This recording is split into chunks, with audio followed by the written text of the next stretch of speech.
Kita semua kalau ditanya pasti punya masalah dengan derajat yang berbeda-beda gitu. Pertanyaannya, jadi apakah kita mencari Tuhan pada saat ada masalah atau tadi overthinking, meragukan Tuhan gitu. Jadi begitu semuanya keluar di pikiran, aduh ini ternyata nggak bisa, itu nggak bisa, berputar-putar di pikiran gitu. Mulai kita meragukan Tuhan. Tuhan ada nggak sih? Tuhan dengar doa saya nggak sih? Kalau Tuhan bilang sesuatu, janji Tuhan, kadang-kadang saya bilang, Tuhan mah enak, Tuhan nggak ngerasain nih, saya sekarang sedang begini gitu.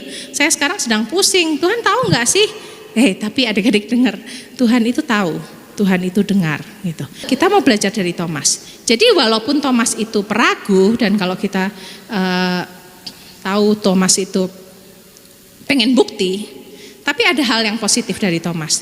Thomas itu mau mengakui kalau dia ragu gitu ya. Jadi walaupun keadaan sulit, keadaan tidak kita mengerti, keadaan sepertinya nggak berpihak sama kita, pesan dari Thomas adalah jangan menjauh dari persekutuan, jangan menjauhi hadirat Tuhan.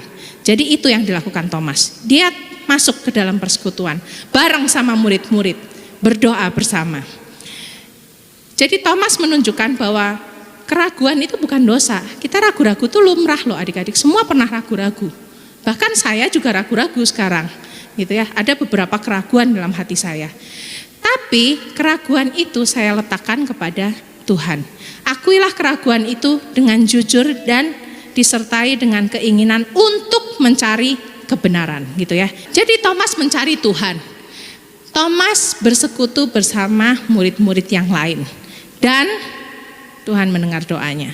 Jadi datang sama Tuhan, berdoa gitu. Apapun keadaanmu saat ini, kamu baik-baik saja, kamu tidak baik-baik saja, kamu sedang overthinking, kamu sedang bahagia, datang sama Tuhan, berdoa.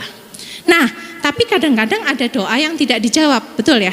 Apa yang Tuhan katakan tentang doa yang tidak dijawab? Di Yakobus 4 ayat 3 dikatakan, atau kamu berdoa juga, tetapi kamu tidak menerima apa-apa, karena kamu salah berdoa. Sebab yang kamu minta itu hendak kamu habiskan untuk memuaskan hawa nafsumu, gitu ya. Jadi kadang-kadang doa itu dijawab, kenapa? Karena tidak dijawab karena ternyata nggak sesuai sama rencana Tuhan, gitu.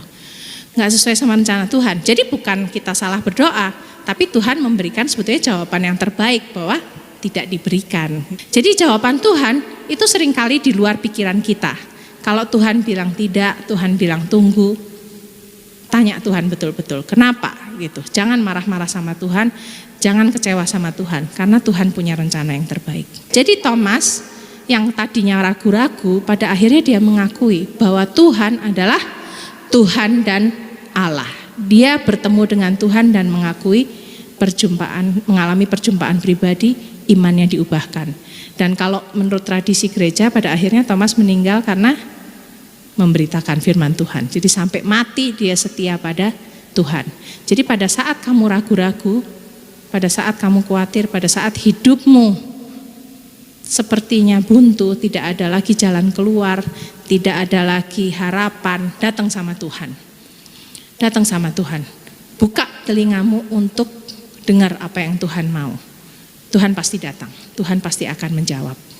Jadi dalam segala hal, doamu dijawab Tuhan, doamu belum dijawab Tuhan, atau Tuhan tidak menjawab tidak pada doamu, percayalah dalam segala hal Tuhan itu punya rencana dalam kehidupan kita.